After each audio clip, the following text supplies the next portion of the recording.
নিকোলের ইয়ার্কি ও আব্দুল্লাহ মুহাম্মদ তাহেরের ঘি খাওয়া, ঘি তার লাগবেই, এই বিষয়টি নিয়ে নিকোল শুধু ইয়ার্কি করেননি, আরও কিছু বিষয় নিয়ে তিনি জামায়াত ইসলামকে যথেষ্ট পরিমাণ ইয়ার্কি করেছেন, অপমান করেছেন।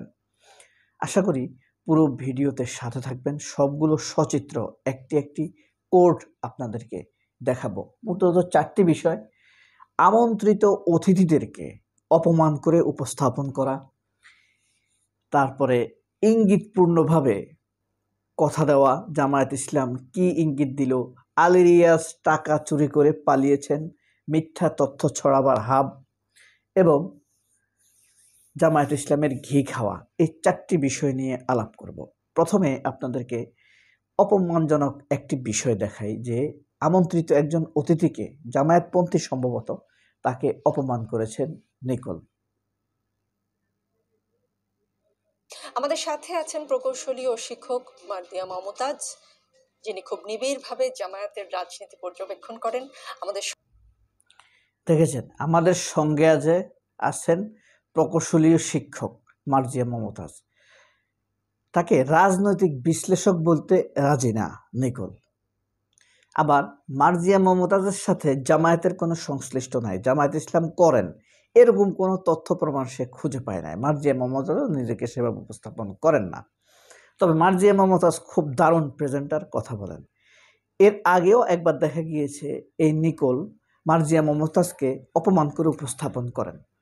এখন কথা হলো, একটা টক শোতে আপনি অতিথি করে একটা মানুষকে নিয়ে আসেন, তাকে আপনি অপমান করবেন, অপমান করে কথা বলবেন, অথবা তার কথাকে উড়িয়ে দিবেন, অথবা আপনি মিথ্যা মন গড়া রাস্তাঘাটের তথ্য দিয়ে আপনি তাকে প্রশ্ন করে এডিট করার চেষ্টা করবেন, বিভ্রান্ত করার চেষ্টা করবেন। এটা কি কোনো টকশোর নিয়ম হতে পারে কিনা? এই টকশোর আলোচকরা কিন্তু ওই অনুষ্ঠানের অতিথি। এখন কথা হলো, যমুনা টিভি এসব কেন করে? আমরা জানি যমুনা, আপনি দেখবেন যমুনা টিভি কখনো শামীম আহমদ পাটারিকে কখনো দেখছেন বিভ্রান্তিমূলক অপমানমূলক কথা বলে না। কারণ যমুনা টিভি জাতীয় পার্টির, এরা অন্য সব পার্টিকে, আওয়ামী লীগ এবং জাতীয় পার্টিকে কখনো মানে বিভ্রান্তমূলক বা বিব্রতমূলক প্রশ্ন করে না, হ্যাঁ, বিব্রতকর প্রশ্ন করে না। কিন্তু ঠিকই অন্য দলগুলোকে, কারণ নিকোল নিজে আওয়ামী লীগ, এদের চ্যানেল হইল জাতীয় পার্টি, এই ব্যাপারে সতর্ক থাকা। এরপরে চলুন আমরা আরেকটি বিষয় দেখি, কিভাবে জামায়াত ইসলামের রাজনৈতিক কর্মসূচিকে অপমানকর হিসাবে কিভাবে নিকোল উপস্থাপন করেছেন, সেই জিনিসটি আমরা দেখি। জামায়াত ইসলামের দিকে ইঙ্গিত করে সম্ভবত এমন বক্তব্য দিয়েছিলেন। এখন আপনারা আবার বলছেন সংস্কার বিষয়ে যদি জামায়াতের সাথে আপনাদের অবস্থান মিলে যায়, তাহলে আওয়ামী লীগের এজেন্ডা নিয়ে মাঠে থাকা সাংবাদিকতার মুখোশধারী আওয়ামী লীগ কর্মী নিকোল একটা স্বস্তিতে ছিল যখন নাহিদ ইসলাম বলেছে জামায়াতের একটি রাজনৈতিক দলের যাদের অতীত ইঙ্গিত আছে বা অতীত ইতিহাস ভালো নয়, তাদের সাথে জোট করবে না। জামায়াতের নাম কিন্তু নাহিদ ইসলাম বলে নাই। এখন সে নিজের মুখে বলছে জামায়াতের কথা। নাহিদ বলছে যাদের অতীত ইতিহাস ভালো নয় তাদের সাথে জোট করব না। আওয়ামী লীগের তো অতীত ইতিহাস খারাপ, চুরি করেছে, দুর্ভিক্ষ করেছে, ভোট চুরি করেছে, ৭৩-এর ভোট চুরি, বাকশাল, গণ অধিকার মানে গণবাহিনীর কর্তৃক বাকশাল জাসদকে হত্যা, দুর্ভিক্ষ করা ৭৪-এর, এগুলো না আওয়ামী লীগের কুৎসিত মিথ্যা ইতিহাস না? তাদেরও তো অতীত ইতিহাস আছে, তাদেরকেও তো বোঝাতে পারে। নিকোল এটাকে জামায়াতের দিকে নিয়ে গেছে। আরও 2টি বিষয় আপনাদেরকে দেখাবো। একটি হলো আলী রিয়াজ টাকা চুরি করে পালিয়েছেন, এই জিনিসটি নিকোল প্রশ্ন করছে, এটা কতটা সত্যি সেটা আপনাদেরকে দেখাই। 83 কোটি টাকা খরচ করে আলী রিয়াজ পালালেন কেন? তিনি কোনো একটি গণমাধ্যমে বলেছেন। এরপর থেকেই লোকে বলছে ঐকমত্য কমিশনের একদিনের বৈঠকে আপনারা নাকি 4-5 লাখ টাকার খাবার খেয়েছেন। এ অসভ্য বেয়াদব কুটনি মহিলা মিথ্যা ছড়ানোর হাব হিসেবে যমুনা টিভিকে বানিয়েছে এবং মিথ্যাকে সমাজে থেকে সম্মতি আদায়ের মিশন নিয়ে এরা নেমেছে। ঐক্যমত্য কমিশনের বাজেট ছিল 5 কোটি টাকা, 7 কোটি টাকা। সেখানে 83 কোটি টাকার নাস্তা খেয়ে আলী রিয়াজ পালিয়েছে।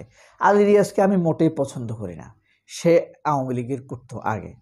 কিন্তু আপনি একটা মিথ্যা কথা বলবেন এবং এখানে ধরেন আরও 5টা টকশো করবে, তাদেরকে জিজ্ঞেস করবে, সে এরকম আরও কিছু মিথ্যা তথ্য ছড়িয়েছে এই নিকোল।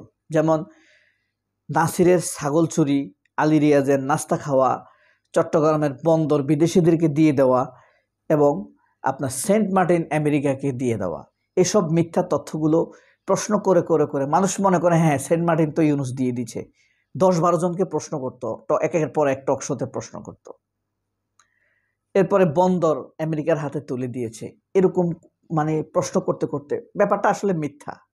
এখন আমি আপনি আসছেন, আপনাকে প্রশ্ন করছি, আরেকজন আসছে তাকে প্রশ্ন করি, আমার ঘরে যত মেহমান আসে আমি তার সবাইকে প্রশ্ন করি, আচ্ছা অমুকে নাকি টাকা চুরি গেছে, অমুকে নাকি টাকা চুরি গেছে, অমুকে নাকি, তারা বলবে জানি না, কিন্তু তারা গিয়ে আরেকজনকে প্রশ্ন করবে।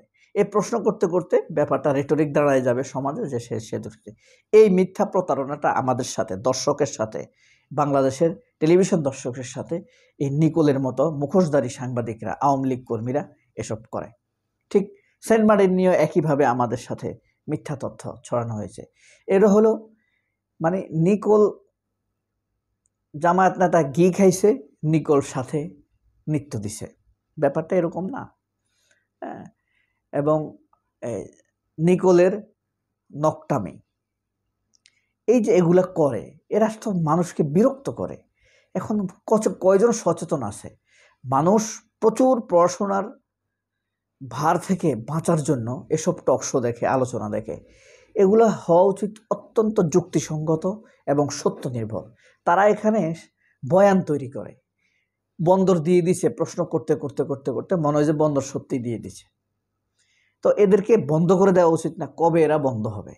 এদের টেলিভিশন, এই যমুনা টিভির টক শোতে দাঁড়ায়া সে বলার সুযোগ করে দিছে